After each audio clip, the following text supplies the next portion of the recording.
Hi everyone, I'm Antoinette, a lady who is re embarking on a faith journey. So today I was lost in a bit of thoughts, then I kind of drifted.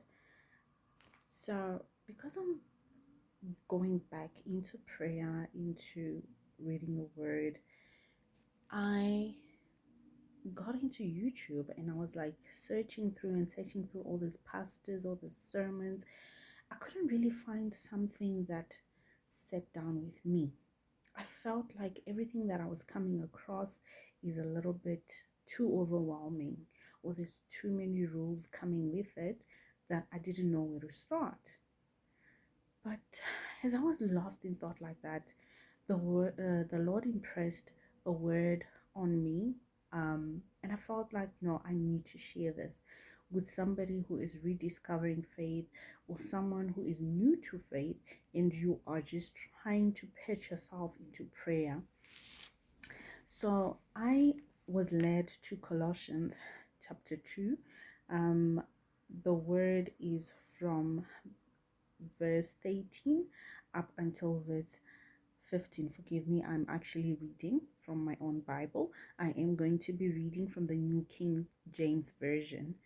So it says, "And you, being dead in your trespasses and the uncircumcision of your flesh, he has made alive together with him, having forgiven you all trespass, having wiped out the handwriting of requirements that was against us, which was contrary to us, and he has taken it out of the way, having nailed it to the cross.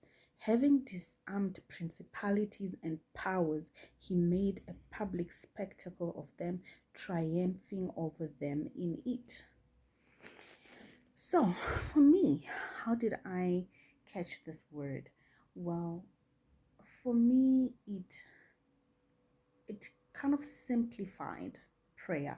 It simplified how I go to God. It simplified how I need to see prayer. So we kind of overcomplicating it. I mean, you don't know all of a sudden if you're praying against altars. You don't know all of a sudden if you're pulling down.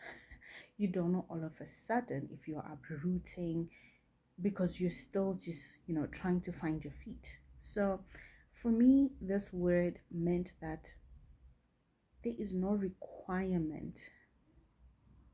There is no requirement um, against me.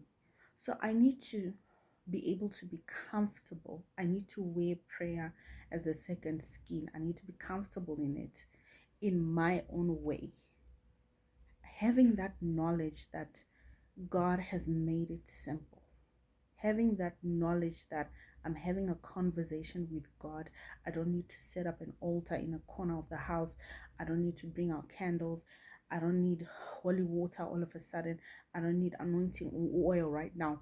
I just need to be in prayer, in conversation with God.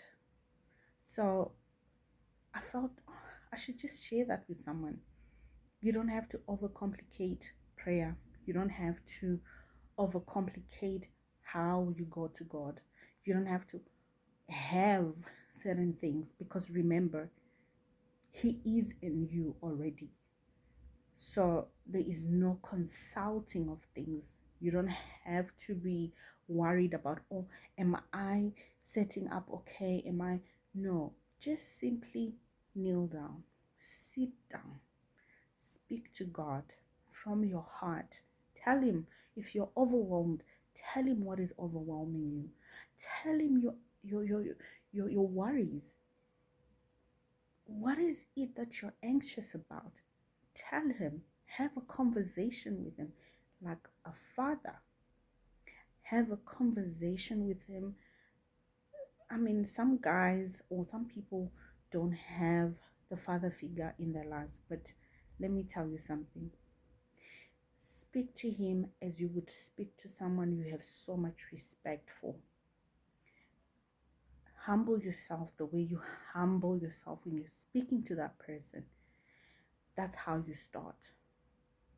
You don't need to feel like just because you didn't have a relationship with your dad, or you didn't know who your dad was, then you can't speak to God because you don't know how to speak to a father. No, speak to him like somebody you know that he loves you so much. He's willing to do anything for you.